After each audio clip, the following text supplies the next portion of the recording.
Do you experience any burn pits over there? 2012, I was just outside of Kandahar, where there was other kinds of toxins I was exposed to. We just drank it and didn't think anything of it. We weren't told otherwise. Welcome to the Veteran Cancer Talk by the Veteran Cancer Network. I'm your host, Ashton, and today I'm joined by Matt Roll, Army veteran and multiple myeloma cancer survivor, along with our co-host, Casey Kroner. Welcome. Hello. So, Matt, go ahead and just let's get right into it. So, Army veteran deployed to Afghanistan, correct? Yes, ma'am. I've been to overseas in OEF twice. In 2009 and then 2012 was my last deployment. Okay. Do you experience any burn pits over there? I was more so on the first deployment back in 2009. It was a little bit more prominent, but 2012, I was just outside of Kandahar, where there was other kinds of toxins I was exposed to. So not so much. What kind of toxins?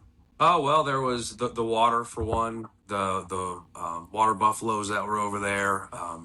And then, whatever else was in the air that we didn't know of at the time, that we just kind of went with the flow of things. So I wish I could be more specific, but that's kind of where I'm at right now. Kind of still unknown.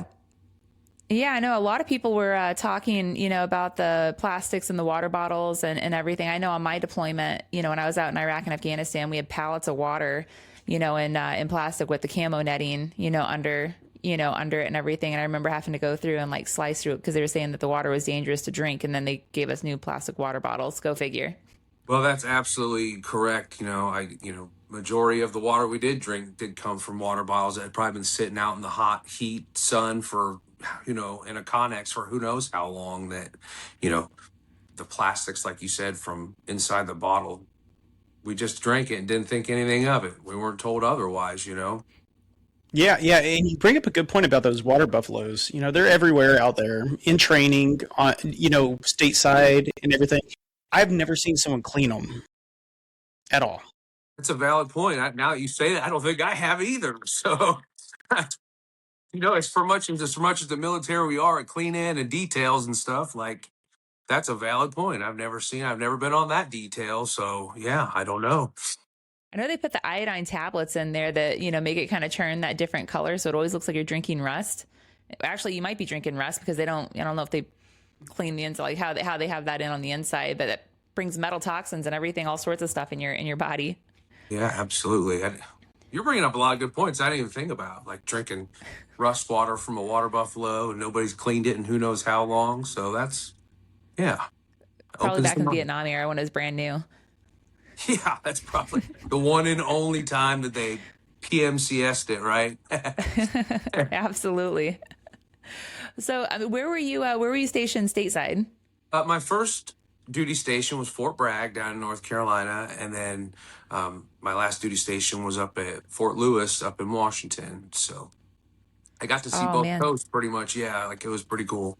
I want to say they had me kind of sticking a little bit everywhere. I was out in Camp Lejeune, so I was East Coast. I did go to Fort Hood a few times though, and that was that was nice. But then we also had I was out in California. But the thing about these different military bases is that when you're out there, they have all these different types of contaminations, gas chambers, all sorts of that, just kind of everybody's kind of breathing it in. So I'm always interested to kind of hear everybody's thoughts on, one, if the contaminations that are leaked into the water, it seeps into the soil. And do you think that, anything that you've experienced might be, impacting your current health diagnosis? Obviously burn pits is one of them, but, what about those other toxins? I would venture to say that that's definitely has something to do with it, because I was a single man living out at Fort Lewis and stayed in the barracks. So the water that came through the showers, the water that we drank out of the faucet that was connected to who knows where, that, there could have been any kind of exposure. I do believe at one point when I was out there was some part of the base that was put on alert for a possible contamination in the water. I don't get into too much detail on it, but it's that kind of stuff. They just kind of make it seem like it's just so natural, like, oh, this barracks or, this part of the base is having some sewer issues or water issues. We'll just, we'll just keep going and say, just make sure you just make, if it's a different color, don't drink it, or, it'll be okay. Some ibuprofen and water, you'll be fine, right? Absolutely. Actually, I'm always interested because I know the barracks that we lived in, like part of them, they had like asbestos. I think even the ones across the street from us that the infantry was in, they had asbestos, coming to, find out we're sitting there living in asbestos, even, as late of like 2008, 2009, and further, that just never was condemned that they were living in. Yeah, the barracks that I was living in when I was out there at the end, I would say was probably built probably back in probably Vietnam or before, because it was just all, solid concrete. You look over to the right and they're trying to build up certain areas of some of these bases, but then like what at what cost to the older ones are they keeping the maintenance, the upkeep, making sure that things are sanitary for us to live in, or habitat in, uh and then even out in the field, like training exercises, I don't know, there's more water buffaloes there, there's more pallets of water there, where did those come from, what have those been exposed to that went into our bodies? It just, once this diagnosis happened and I was told that, it's a potential from exposure, toxic exposures due to burn pits, it really started opening up my mind to look into more of like, well, what has gone into my body while I was, in the service, as in what kind of shots did I get? We all got the same stuff. So why did it affect me? Maybe different than it affected somebody else. Was there something else that I got or received, shot wise, medically wise, training wise, that somebody else didn't, that decided that for me, for some reason, it was going to turn itself into a cancer. So there's been a lot of questions with that, research with that. And, it does come back to the exposures from the toxins that I was around. It seems like is what the main reasoning behind why it's come out. Are you guys familiar with the Terra from overseas? Does this ring a bell to anybody? Because The it was Terra, you're gonna have to go a little bit more on that. okay. The toxic exposure registration, or I can't remember the exact what the acronym stands for, but basically what it is, if you were deployed to a certain demographic in like Afghanistan, Iraq, anywhere in the Middle East, they set up a guideline to say that if you were in this area, you were automatically exposed to these chemicals, these potential hazards. So when I got out and came home, I called and registered. And due to where my orders took me in Afghanistan, I automatically was enrolled in this Terra program, which means that I was exposed to these certain toxins. So basically, it's like they're trying to cover themselves because they knew we were already going to be exposed to these things. So Which is it more than just a registry? Did anybody send you for any type of testing, or, basically if something kind of pops positive on your health background, when you're going to see your primary care, that they say, okay, you need to go for some sort of, additional screening, or was it only the registry? Well, for me, I think because of how things happened, I registered with it.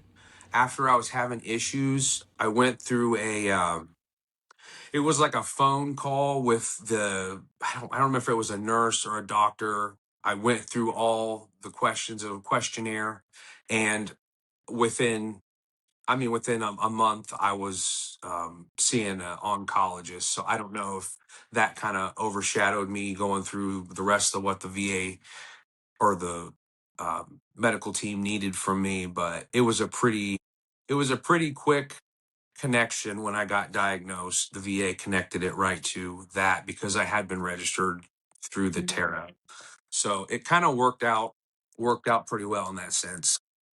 Yeah, I'd be interested to hear, what prompted you to go to your, practitioner.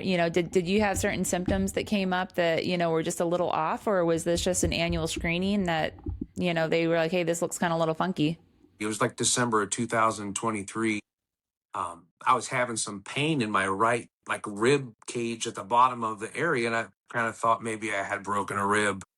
So I went to my primary care doctor at the VA and expressed my symptoms and concerns. And we came to the conclusion that it might be just an ulcer. And that's where it was at. It was just said to me that this could be an ulcer, put on some medicine, went about my way. Well, I went about a whole year kind of back and forth feeling this way, just thinking it was this ulcer. Or December of 2024, excuse me. I went back last, no, it was 23, December of 2024. I went to the ER because I was having more pains. And this was a year post me going to the VA doctor and telling them. And I told them what was going on is having this bad pain.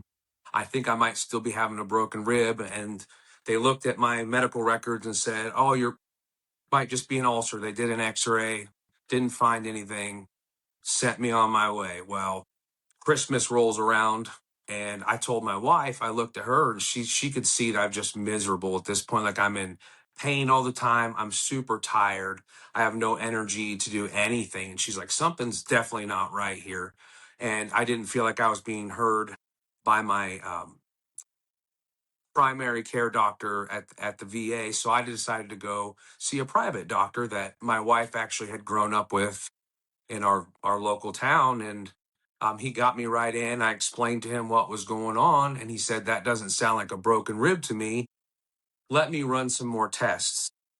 He ran a panel of blood tests with, don't ask me because I don't know exactly what it was, but just the basics. And then he threw in some other tests that he thought that he needed. Basically, I got a call from him on a Saturday. It was a Saturday. That's how much this gentleman was on it. I saw him on a Wednesday. He called me on a Saturday and said, hey, this is what I'm seeing. My IgG was tested, which is a free light chain in your blood, and it was over 5,000 and it's supposed to be zero. He also had me do what is called a 24-hour urine test, and that came back positive for what's called a Bench Jones protein, which is a telltale sign that somebody has multiple myeloma. Like it'll be in your urine, it'll pop right up. So between those two things, he referred me to an oncologist, and I saw an oncologist. I believe it was that following Wednesday, and I was referred to a actual multiple myeloma specialist within 2 weeks, and I started treatment within 2 weeks of finding out.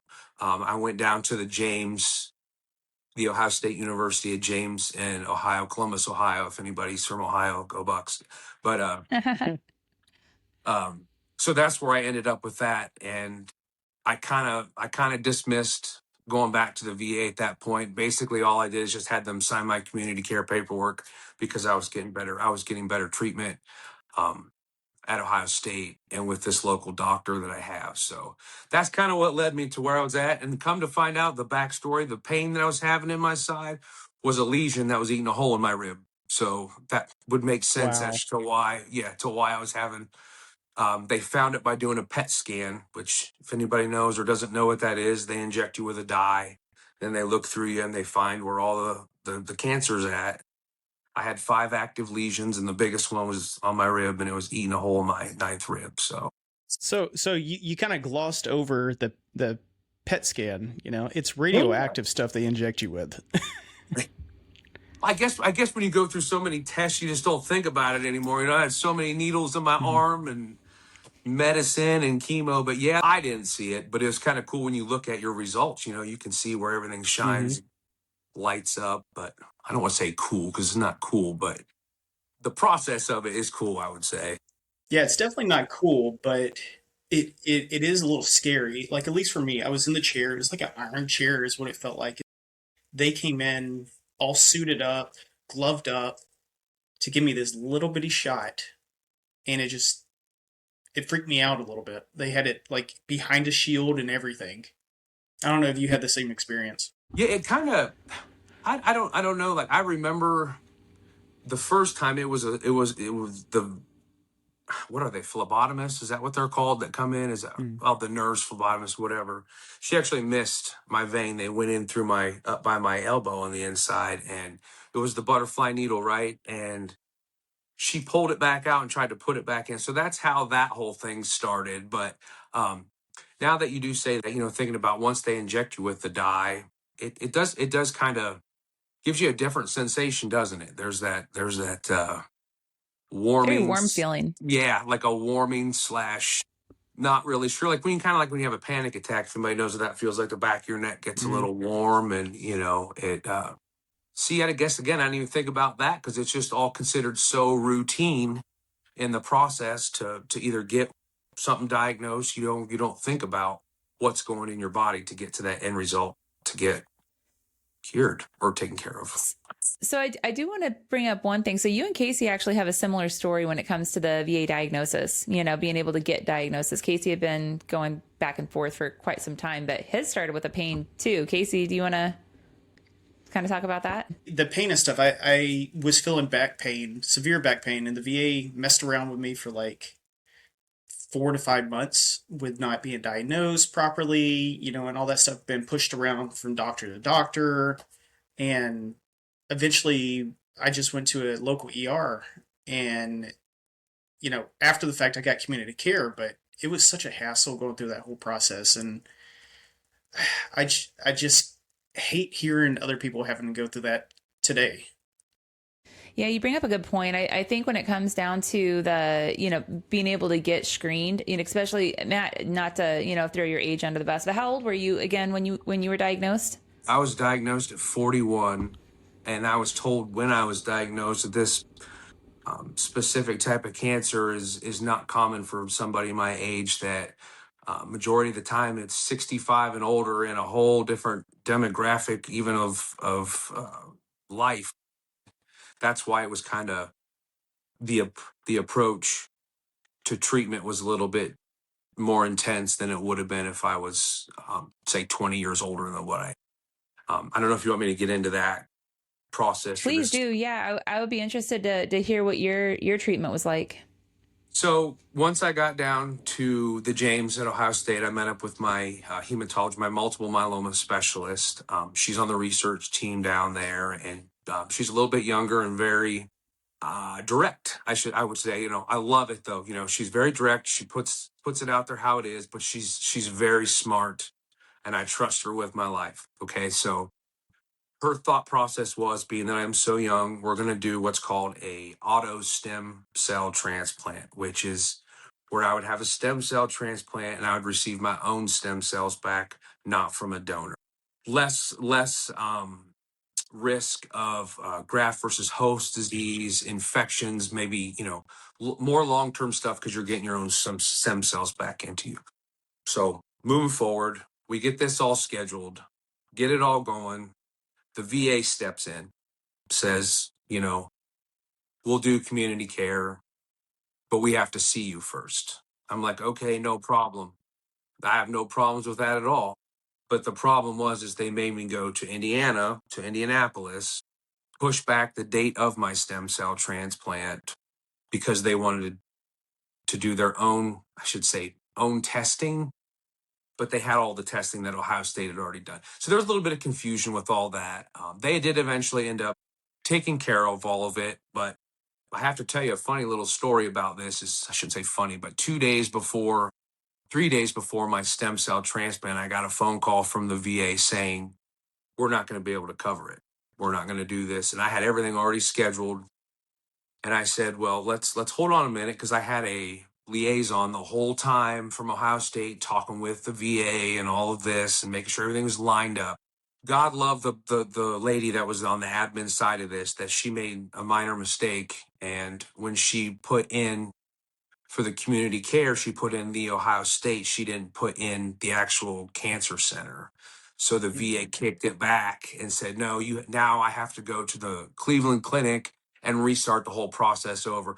Well, I don't have 6 months to restart it. You don't have that kind of time with cancer, because you never know what's going to happen. We have today. That's it. That's all we got. That's all I try to focus on is I don't know what tomorrow's going to bring, but I can't wait for the VA to redo their thing. Anyway, long story short, it all got taken care of. I had my stem cell transplant in August 1st, and August 1st this year will be 1 year rebirth day. Congratulations. Thank you. I'm looking forward to that. It's been quite the journey. My hair all grew back pretty good. The uh, As came you in a see, little Casey bit. wears his hat. He Yeah, doesn't. It's barely grown back. He's still pretty jealous. curly. Is that still pretty curly? It was pretty curly for a while for No, me, but no, no. no. Oh, His geez, I He's don't got look that that bad. baby fine hair, like when newborn babies Yeah. are just out of the womb, they got that super soft fine hair. It's been like that, since like 6 months after his last chemo dose. I got a little advice for anybody out there that does go through the chemo. My wife and I took lint rollers, and she'd roll my head, and it took out. You won't get the hair in your bed at night. You just do it during the day, and it was kind of fun. So you like that, don't you? That's a good one. Yeah. Dude, that was a good one. I was plucking a little bit, and that's probably Pro- why I have bald spots. Props to my wife. She's the one that came up with that. Megan, shout out, by the way. She'd sit there at night and she would just roll my head sometimes, and it seemed to work just perfect. Yeah, just roll away.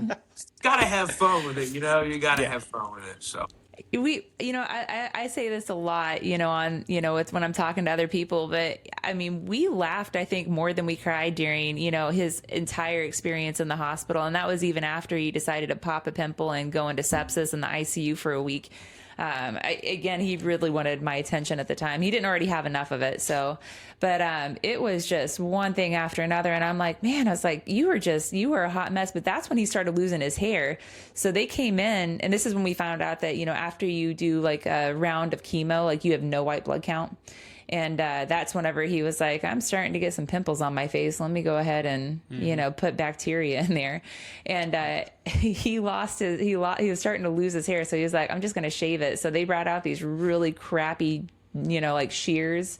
And we basically shaved him from, top down, just to, get rid of it. Although he did have like some, hair on his eyebrows. And I think that was about it. Yep. I didn't lose my eyebrow hair either. All this came out, but mine grew back all gray. See, you still got nice color to yours. Mine's not. Mine's pretty gray, but Mine's pretty good. It's starting to get gray, but I am turning 40 this year, so oh, it is what nice. it is. You popped a pimple, huh? That's probably something I would have done, but I didn't even think I didn't have any pimples. I had a port, so uh, watching them clean that though, it's very important how clean everything has to be, and they don't want you to get an infection because day zero white Can you blood go cell. more into that? Like the process of cleaning it and everything. Yeah, like the access part came out of my chest. There was two of them, and the nurses would come in, and anytime they would either put a new bag on, or sometimes they would even just come in, and anytime that there was any exposure to that port opening, they would take alcohol swabs. I mean, I'm talking not swabs, but pads. They would walk in with, I would say, probably 30 to 40 of these little pads, and they would use every single one of them. Anytime that it was touched, anytime it was moved, anytime anything happened with that port, these nurses were cleaning the tips, cleaning the tips, cleaning the tips, and it just showed me how real the situation was. That my body had gotten to that point where it was so weak that, from the inside anyway, that even the slightest little bit of germ that got inside of me could potentially be lethal. And Hmm. those are the little moments in this whole process that kind of just brought you back down to reality. We all try to put on a big facade and show, and I'm a sarcastic person, and that's how I deal with things, is probably rude sarcasm, or should I say rude, but inappropriate sarcasm. Like I Dark make, humor. yes, dark humor. That's the word I'm looking for. And but it's the little moments like that, that you just kind of realize like how real this is, or So I do want to talk about, because you briefly mentioned it, the mental health side of it, I guess you can say. Were you offered mental health counseling or any peer support groups or anything? But I mean, I know most cancer centers have that, but what was that like for you, on the mental health and also the nutrition side and all those other factors outside of going through just chemotherapy? Well, luckily, back in 2018, I was struggling with PTSD pretty bad, and I got linked up with a psychologist that I'm still with to this day. For me, the situation might have been a little bit different because I had already established the connection with a VA psychologist. So when they did offer um, mental health help, I guess you would say, I already kind of had that basis covered because I see my therapist once every 2 weeks, sometimes every week, even still to this day, and that's an ongoing thing for the last 9 years. And that's so. I guess I'd say for me, I kind of already had that connection going into it. So the support that I needed from the mental health side of things was already there and established. But they did ask, and every time that I was approached by somebody, they would ask me if I needed to talk to somebody, even though they knew I needed, even though they knew I was talking to somebody already. They did offer support. They did have a nutritionist come in, but this was the civilian side of things. This wasn't the VA. So I don't know if that's what you're asking me, or if it was you were wondering about the VA getting involved, or Well, it's interesting because Casey's experience was very different, when it came to his treatment. They were so focused on the physical side, getting chemo, getting his chemo, getting the tumor, out, the surgery. I mean, it was very focused on the cancer itself. Casey, you saw a nutritionist. I was a little underwhelmed with it. I came in there with a chemo cookbook with all the different nutrition in there on what should go where. And they basically told Casey he can eat whatever he wanted. So he ate Taco Bell every day. It drove me crazy. nice. Yeah, I definitely did. Breakfast quesadillas almost every day, Monday through Friday at least. How did that not tear you up? Oh man, Well, I was still doing chemo and all that, so it was already tearing me up. I was gonna say, yeah, I guess at that point, what does it matter? Yeah, that's Yeah. might as well taste good coming in, right? That was, but no, I guess did you go through the VA? Is that where you had your stem cell or your transplant? Is that where you went, or was it civilian? So I had testicular cancer, late stage. They pulled it out, and then they shrunk the tumor that was pressing against my kidney. So I got community care through Rush University, Okay. hospital, all that good stuff. They saved my life multiple times. But the VA itself, they kicked me around quite a bit until I went to a local ER, and then Ashton checked me out and sent me right to Rush. I mean, in my defense, that's where I worked. I knew a lot of the doctors, it just made sense because I could go to work and then I could also be there, whenever he was having his infusions. And, for me, it was really beneficial because I didn't have to take off time from work. My parents, they helped out so much with our, with our children and our animals, and that was fantastic. But how was that for you? I mean, I know you have a wife. What was that like, on the caregiver side? How big of a support was that for you? Well, I don't think there's any words I can say about my wife to show how amazing she's been through this whole process. Even to this day, like there's not a better person in this world. She is the most amazing thing that I could ever ask for, anybody could ever ask for. Even from day one of diagnosis, she looked right at me and said, "This isn't your cancer, this is our cancer." So I knew at that moment that, I guess I shouldn't say 100% knew, but there's not been a day, even in the dark days when maybe I'm not the nicest, the steroid days, the chemo days, that uh, she's not unconditionally there. She's amazing. She's an amazing person, amazing woman, amazing wife. She was there for me every day, even with our 4 children. I had my stem cell transplant 2 hours away from us, and she made it a point to be with me every single day. She stayed, and she didn't leave my side. So I get a little, she's amazing. So it gets me a little, might need to take a second. You might need to go give her some flowers just as a reminder, or some some chocolates or something. She'd probably be like, "I hear you talking all that good stuff about me, but then why do you act like such an ass sometimes?" Well, I'm a guy. Okay, that's just how it is. All right. We do the same thing. I mean, I say cancer is the best worst thing that ever happened to us because we got to spend some great time together. Because, I mean, you talked when you got 4 kids. We had 2 kids, 2 dogs, 2 cats that Casey made me get rid of because apparently chemo made him allergic to him. So he says. But, it was He always gets me. But honestly though, I mean, we were able to reconnect as a couple, and because I had so many different titles. I mean, you're a wife. For me at least, I'm a wife. I'm a parent. I'm working full time. Casey was working.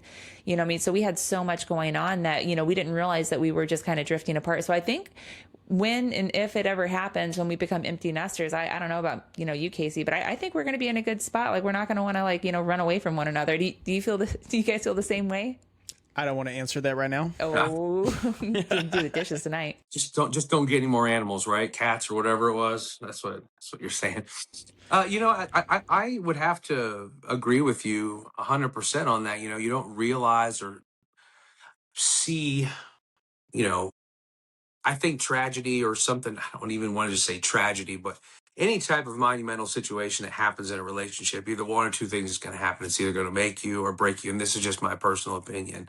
And I think this cancer diagnosis to relate to what you were saying, 1,000,000% brought us closer together, and we got to see a different side of each other that we didn't even know that the other person had. If that kind of makes any sense, definitely brings you closer together. Um, even as a family as a whole, made me look at uh, my children a little bit different. Made me look at you know just everything a little bit different, and my wife and I, we have our moments, which what marriage doesn't have their moments, and it gets tough. But I will have to say that from my personal opinion, I believe and I feel that being on that side, being the caregiver side, is harder than the actual side that I'm on, because all I have to worry about, or all I had to worry about, is getting better. And how can you, like, for me personally, how can I understand what it's like to see the person that you love and care for, like, going through this? And I can't even fathom. I have no understanding of that. Just I believe that it's very hard, and it just shows what kind of a person my wife is. And I keep talking about my wife, but she's awesome, by the way. I just want everybody to know that she's awesome. But yeah, it definitely made us grow together a little bit closer. We actually have a huge age gap with our kids, though. We have a 16-year-old and we have a 3-year-old. So I don't think we're going to be empty nesters anytime soon. I'll probably be in a wheelchair by the time we're empty nesters. That's funny. How was that conversation with your kids? That was something that Casey and I mean, we just kind of ripped the Band-Aid off. Our son at the time, he was in first grade. So I know that was a much harder conversation versus when we were having that conversation with our older daughter who was in high school. And, she understood what that was. What was like, what was that like for the both of you? Well, for my youngest, he's 3 now, but I think the conversation went as I was trying to talk to him about it, and he just wanted to watch Bluey. So that one was pretty easy conversation. But Sorry. the older ones, I don't know. We did just talk to them about it, but we just kind of know it was like a reassurance conversation. Like, yes, this is what's going on. Um, there's a plan in place.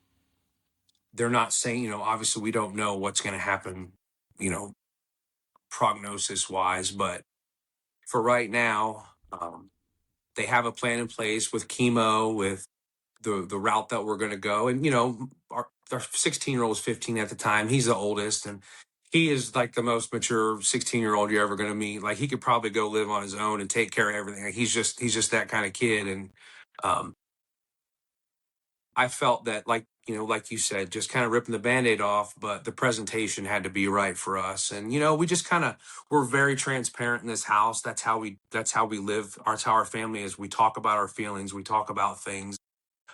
Just kind of made it a part of our routine that it's there. Let's talk about it. Let's not put it under the rug and wait for it to come out. I think overall it's just kind of become I don't want to say almost like a routine, but the only thing that I wanted to come from this with the children for me is I wanted to show them how resilient a person can be in life. And this has shown me a different side of myself. Even you know finding out that moment, and the doctor looks at you and said, you have cancer. I know you hear people talk about it all the time, or you see it on movies, like they make it Hollywood or whatever, but it is definitely not a Hollywood feeling. It's a very secluded, dark, lonely feeling when they, tell you that you have cancer. Now, Casey, I'm sure that you probably had your own experience with it, when you actually found out that that's what it is. But it's like in that moment, I took it and said, I'm going to do this for my wife and my kids, and I'm going to show them resiliency, and I'm going to show them how life is going to come at you and how you're going to handle that. And that was kind of the approach, even in the conversations with letting them know that, dad's got cancer and here's what we're going to do. So that's kind of where I'm at. You're completely right. So when you get hit with this diagnosis of any sort, it's always bad. Cancer is bad in general, but it's not like the Hollywood portrays it as. It's not an instant death wish, death sentence. So when you go into it, if you go into it super negative, like, oh, I'm definitely not going to do it, your body's going to react to it, and it's not going to fight as hard because you don't want to fight as hard. But if you have a goal, you have a plan, cancer is only a small chapter in your life. If you really give it your all, you come out the other end really, strong and everything. It's just a chapter of your story. It's not the full story. So you can definitely do it, say you did it, put that stamp and hope never to have it again and move on with your life.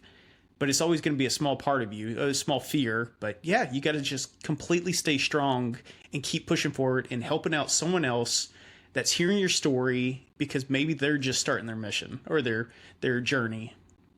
I absolutely agree. And like, that's the whole reason I reached out and talked with Sean and all that and wanted to, talk to you guys is because don't wait. If you just keep being persistent, if something's not right, if something's not right, your body's going to tell you something's not right. Listen to it. Mm-hmm. And I would say that's what I did. I just kept having that feeling something's not right. I'm not going to accept this is what it is because I know that's my body's telling me this is not what it is. So I need to go see and get a see what's going on with my body. And I love that you were able to do that because so many veterans and I'm guilty of it as well. Casey's always getting on to me about making sure that I'm like, do as I say, don't do as I do. But so many veterans just have that mentality of the suck it up and, just live with it, especially for those of, us that are so young. I mean, you were, like I said, 41, Casey was 34. I mean, that is not standard ages that people get cancer. And so a lot of the time, we just kind of go with the flow. You go to a doctor, especially in the military culture, we have that authority, like whoever knows the most or is able to sit there and, basically tell us, what their opinion is. I mean, and at least in our, in our world, that's a pretty big deal. And so a lot of the times we just take it at face value.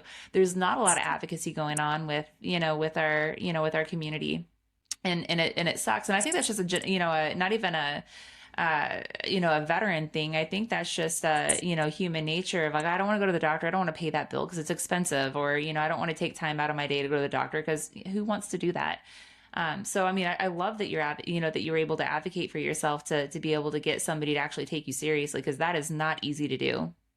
Persistence. That's the thing. Like, once I didn't get the answer I liked, and what really is disheartening about it is that I had to be so persistent. It shouldn't have had to taken me to do all of that myself. I should have been listened to from the get-go, and there should have been more.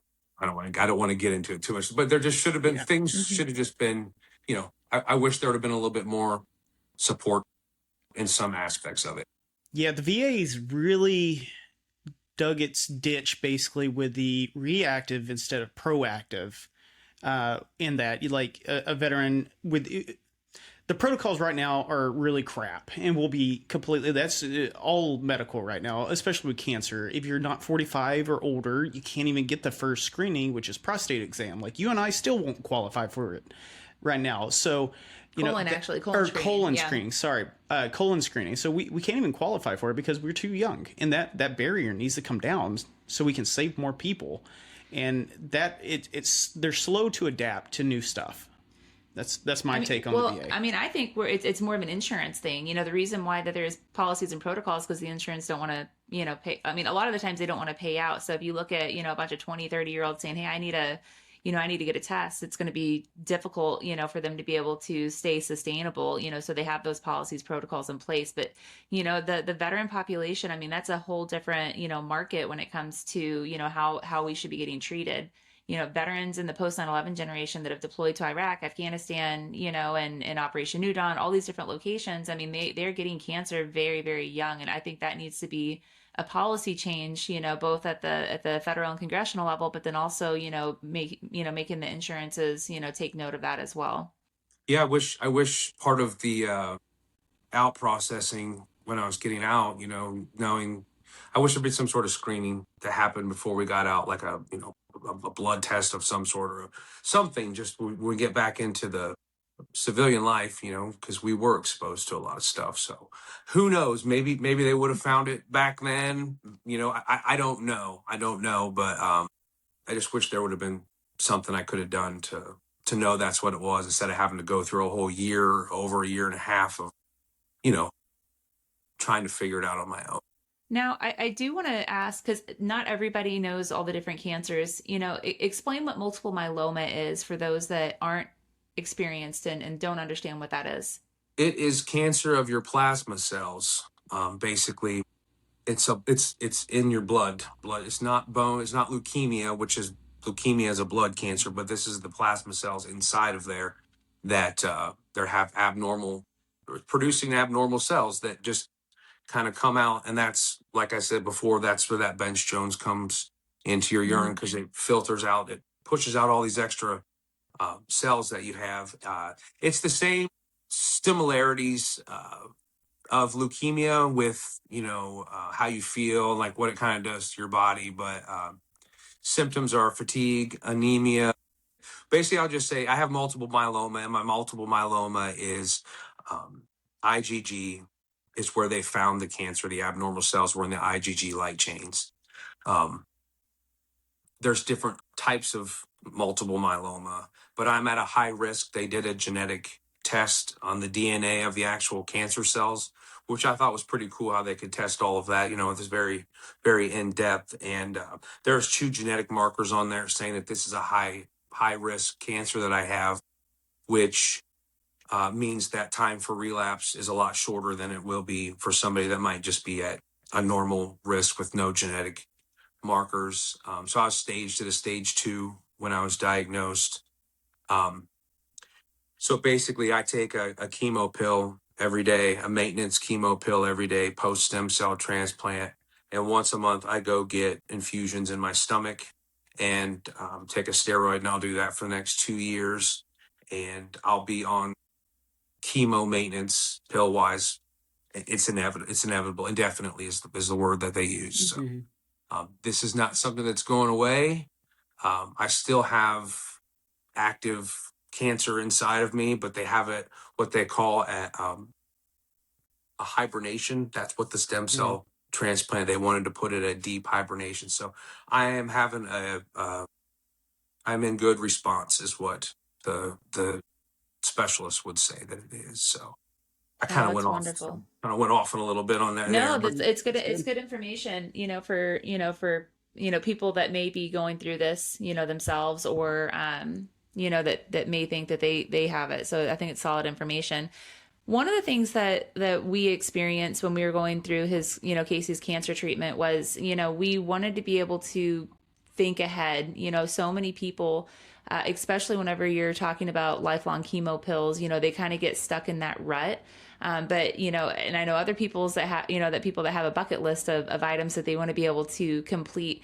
Wanted to kind of get your take. We went to Universal. We love, going to the parks in Orlando. That was our post chemo vacation, or, just something we did. Did you and your family ever, do that? Like whether it was like a big celebratory party or anything like that? We didn't really do anything post, nothing big. We live out in the country, so we have a big backyard, and we're more, I don't want to say homebodies, but like for us, like our thing is we just hung out together. That's all I wanted. It's just that time with the kids and my wife, and we want to go do something. We want to go camping and go and do all that, but I'm still working full time, so we haven't really done anything. She turns, I don't want to say her age, but she has a big birthday coming up soon, and we might want to incorporate uh, something big like that. We didn't know where we were going to be at this year, so we've been kind of planning ahead, and I got something in mind. So Well, if you're interested, you can come and bicycle from Florida up to Washington D.C. with us this summer. I mean, that's a way to celebrate, health and recovery. It's for cancer, cancer awareness and education, and then we're gonna go talk to members of Congress. So you are more than welcome to join us in D.C. That's a great way to celebrate. Not to mention, when we get there, it'll be the 250th, July 4th for us. So I mean, we're really excited about that. But that's a great way to celebrate with the family. so awesome. Does sound like All right. Is there anything else, Casey? I don't know. Is there? I mean, you Actually, okay. Here we Let go. me. She likes to throw me on the spot on some of this stuff. So, during your treatment, when it was at your worst, what was one of the funniest things that happened? oh gosh. We all know Okay. that there's either a doctor that did something funny, a nurse that did something funny, you did something funny, your wife. It was did, me. Someone did it. I'll get it. This is not going to be recorded, right? Absolutely, It's definitely going to be recorded. No, you don't have to. Never mind then. We'll No, cut it's this all fine. It's out. fine. It's kind of funny because this just shows you my personality. Well, anyway, because the chemo flushes me out, it flushes us out, right? It's coming everywhere. I developed some issues from the backside. Well, it got to the point where the cream that needed to get put on, the nurse would just walk in and I'd be bent over the bed ready to go for them to put this cream on me. So that's the kind of personality I have. So they thought it was all hilarious. And so, yeah.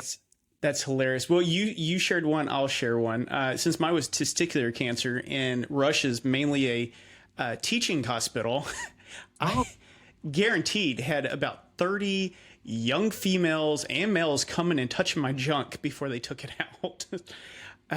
I didn't think it was funny at the time, but looking back, it's hilarious. Like, I have no problem now just dropping, if I have to. Dropping trowel, just let them go. No, I will sit there and say something on this one. So before his diagnosis, like it was enlarged, and he comes over, I'm laying in bed or whatever, and he comes over, he's like off to the side, and he's sitting there, he's like, does this look different to you? And I was like, I'm not, go away, and so then That's fast great. forward to the day of the orchiotomy, that's what it's called.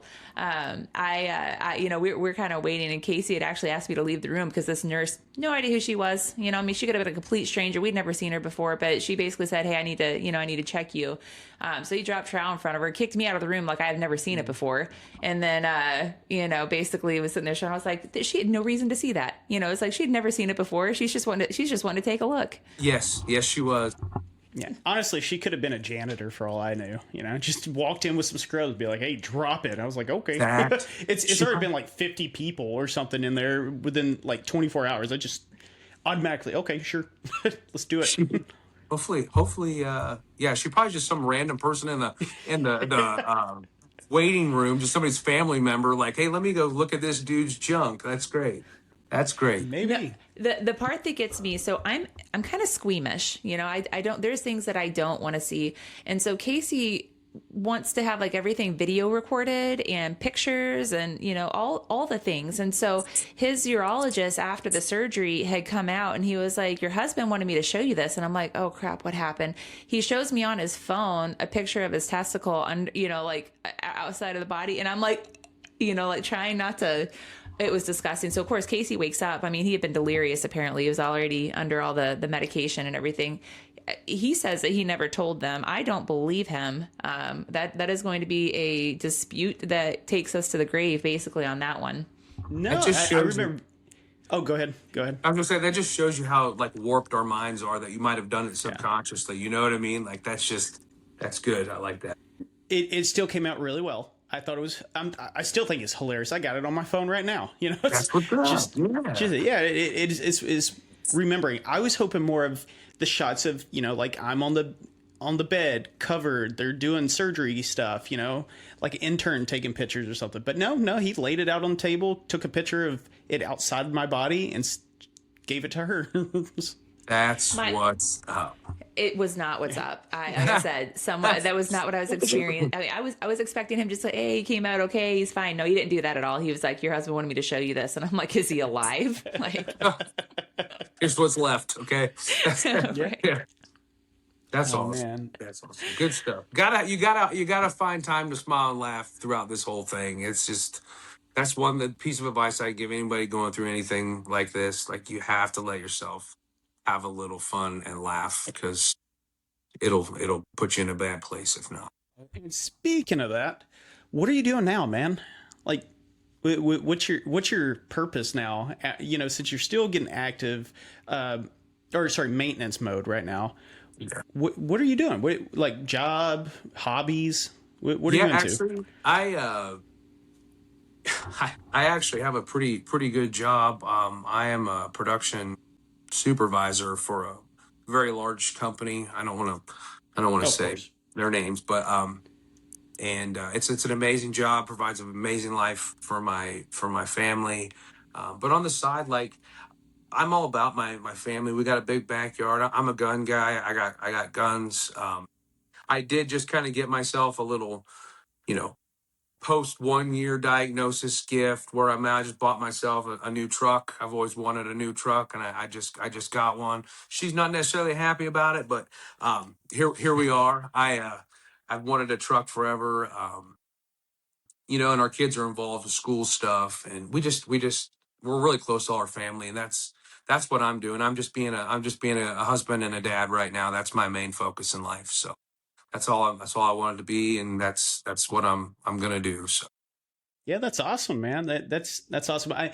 Well, you celebrated your one year by buying a brand new vehicle. My goal is to celebrate my end of remission. You know, 5 years they don't check you basically anymore with a new Jeep Gladiator. That's my my Nice. goals. And I get my last scan in November, and that happens to be my birthday too. So So this hopefully it is comes it. back good. Yeah. This is it. What color? Pink. Don't know. I'm It's bounced hot between. pink. I always loved the red and black look. Maybe it's because you know my high school back in the day was red and black. Maybe it's just ingrained. I don't know. But a good blue and black, you know, is also a good pick. Oh, so Matt, before we sign off, is there anything that you have, you know, that you want us to be able to go over with, you know, that you want to be able to tell the audience or anything like that before we kind of do our sign off pitch? You know, just like I said previously, you know, just listen to your body and just remember that, you know, when you feel like you're alone in all this, there are others out there. You know, if there's anybody that needs anything, is afraid to make that next step if something's not right, or they are going through this process, like reach out. You know, you guys have my name. I'd be more than happy to talk to somebody through all this and let you know you're not alone. You're not alone.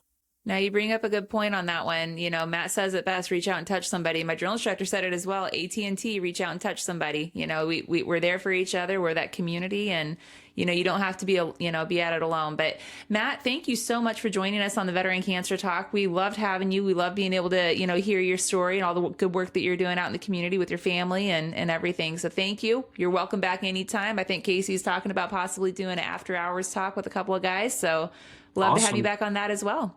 Awesome. Yes, thank you for having me and letting me share my story and, you know, getting the word out. And hopefully we all can, you know, get through this together. So Yeah. Let's go kick cancer's ass. That's what I got to let's say. do it.